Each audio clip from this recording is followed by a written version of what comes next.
Hello दोस्तों, खेलयार्ड में आप सबका स्वागत है।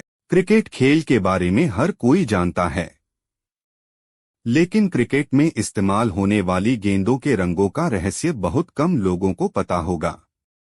आज हम गुलाबी यानी पिंक बॉल की बात करेंगे। क्या है इस गुलाबी गेंद का रहस्य? भारत और बांग्लादेश के बीच ऐतिहासिक टेस्ट मैच 22 नवंबर 2019 को दोपहर 1 बजे कोलकाता के ईडन गार्डन्स में खेला गया था। यह भारत में गुलाबी गेंद पर खेला जाने वाला पहला टेस्ट मैच था।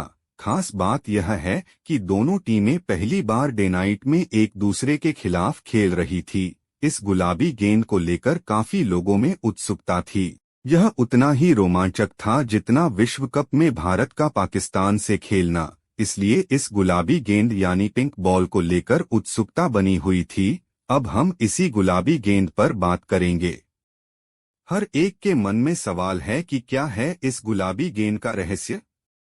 ये सवाल उठना स्वाभाविक है। हालांकि इसका उत्तर खोजने के लिए कुछ प्रयोग किए गए थे।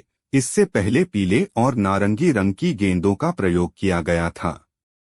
यदि आप काले रंग के ऊपर पीला या नारंगी रंग डालते हैं तो चित्र बनाते समय यह और अधिक उभरकर सामने आता है। शायद अंतर्राष्ट्रीय क्रिकेट समिति ने सोचा कि रात्रि क्रिकेट मैच में इस रंग की गेंद का उपयोग करना अधिक उचित होगा, लेकिन यह प्रयोग विफल रहा क्योंकि ये गेंदें टीवी कैमरे में नजर नहीं आ रही थीं। फिर पिंक बॉल का कॉन्सेप्ट आया और ये सफल हो गया। चलो हम क्रिकेट गेंदों के रंगों के इतिहास पर एक नजर डालते हैं। टेस्ट क्रिकेट में लाल गेंद को तो आप जानते ही होंगे। हालांकि कोई भी बदलाव आसानी से नहीं आया है। इससे पहले 1937 तक भी गेंद का रंग बदलने का प्रस्ताव आया था। हालांकि बहुत कुछ नहीं बदला है। लाल गेंद के अलावा सफेद गेंद की खूब चर्चा हुई। बेशक इस सफेद गेंद का इस्तेमाल फ्लडलाइट के तहत एक दिवसीय मैचों में किया जाता था, क्योंकि फ्लडलाइट में इसे ज्यादा साफ देखा जा सकता है। सफेद गेंद को फ्लडलाइट मैचों के लिए अपनाया गया और बाद में सभी फ्लडलाइट पेशेवर वनडे मैचों में इसका उपयोग किया गया। बाद में इसका प्रयोग दिन के मैचों में भी किया जाने लगा। क्रिकेट की दुनिया में लाल और सफेद रंग को जगह मिल गई, लेकिन इन दोनों गेंदों की तुलना लगातार होती रही है।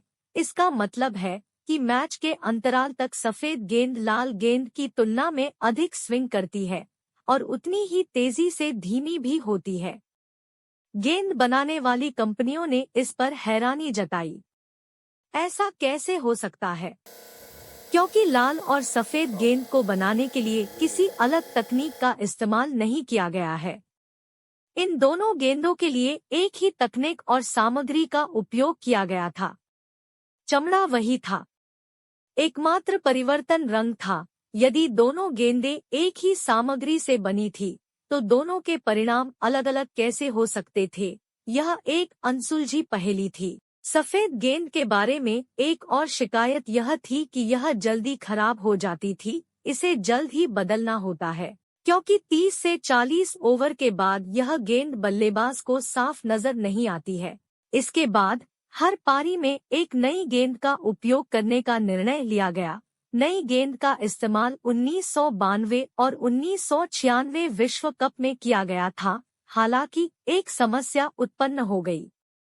वह समस्या यह थी कि एक पारी के लिए नई गेंद का उपयोग करना, जिसे दोबारा नहीं बदला जा सकता था।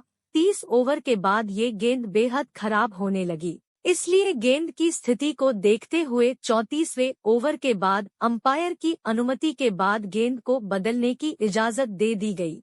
बेशक अंपायर को यह देखना है कि गेंद खराब है या नहीं। अब सवाल यह है कि विभिन्न रंग की गेंदों का उपयोग कहाँ किया जाता है। क्रिकेट के इतिहास में 3 रंगों की गेंदों का प्रयोग किया गया है, लाल, सफेद और गुलाबी। इन तीनों रंगों की गेंदों का इस्तेमाल क्रिकेट के अलग अलग प्रारूपों में किया जाता है। लाल गेंद, इस गेंद का उपयोग दिन के दौरान खेले जाने वाले टेस्ट मैचों के लिए किया जाता है। सफेद गेंद, इस गेंद का उपयोग वनडे और T20 मैचों के लिए किया जाता है। गुलाबी गेंद, इस गेंद का उपयोग डे नाइट टेस्ट मैचों के लिए किया जाता है। पहली बार गुलाबी गेंद का इस्तेमाल कहाँ हुआ? यह सवाल यूपीएससी या एमपीएससी में पूछा जा सकता है। लाल और सफेद गेंदों के बाद क्रिकेट में तीसरी गेंद लाई गई, वह है गुलाबी गेंद। यह गेंद 2000 में बनाई गई थी। इस गेंद की खास बात यह थी कि इसे डे नाइट मैचों में इस्तेमाल करने की अनुमति थी, खासकर टेस्ट और फर्स्ट क्लास मैचों के लिए, क्योंकि डे नाइट में होने वाले मैचों के लिए लाल रंग की गेंद बिल्कुल भी उपयोगी नहीं होती थी। इसका मुख्य कारण यह था कि वह गेंद बल्लेबाज को स्पष्ट रूप से दिखाई नहीं दे रही थी। सफेद गेंद प्रथम श्रेणी क्रिकेट के लिए भी बहुत फायदेमंद नहीं थी, क्योंकि यह बहुत जल्दी खराब हो जाता है। हालांकि 80 ओवर तक इसे न बदलने का नियम समस्याग्रस्त था। इस पर गुलाबी गेंद सबसे अच्छा विकल्प बनकर सामने आया। महिला अंतर्राष्ट्रीय क्रिकेट में पहली बार गुलाबी गेंद का इस्तेमाल जुलाई 2009 में किया गया था। यह मैच 2009 में इंग्लैंड के वर्मसले में इंग्लैंड बनाम ऑस्ट्रेलिया के बीच हुआ था। आपको पता ही होगा कि मैच में गेंद को बदलते हैं, लेकिन आपको यह पता नहीं होगा कि गेंदें कब बदलती हैं। सीमित ओवरों के क्रिकेट मैच में गेंद बदलने के कुछ नियम होते हैं। आमतौर पर 2 पारियों की शुरुआत नई गेंद से की जाती है। इसका मतलब है कि प्रत्येक पारी के लिए एक नई गेंद। इस गेंद को पारी के अंत तक बदला नहीं जा सकता।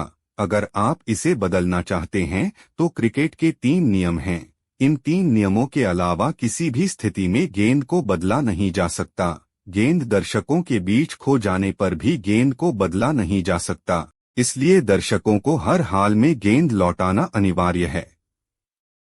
तो गेंद बदलने के 3 नियम हैं। पहला, यदि गेंद क्षतिग्रस्त हो या फट जाए। दूसरा, यदि खिलाड़ी ने गेंद को काट लिया हो तो। और तीसरा, टेस्ट क्रिकेट में 80 ओवर के बाद गेंद बदली जा सकती है। गेंद बदलने का विकल्प क्षेत्ररक्षण कप्तान के पास रहता है। तो ये थी क्रिकेट गेंद की कहानी। आपको ये वीडियो कैसा लगा, हमें कमेंट बॉक्स में जरूर लिखें। साथ में लाइक, सब्सक्राइब और शेयर करना ना भूलें। धन्यवाद।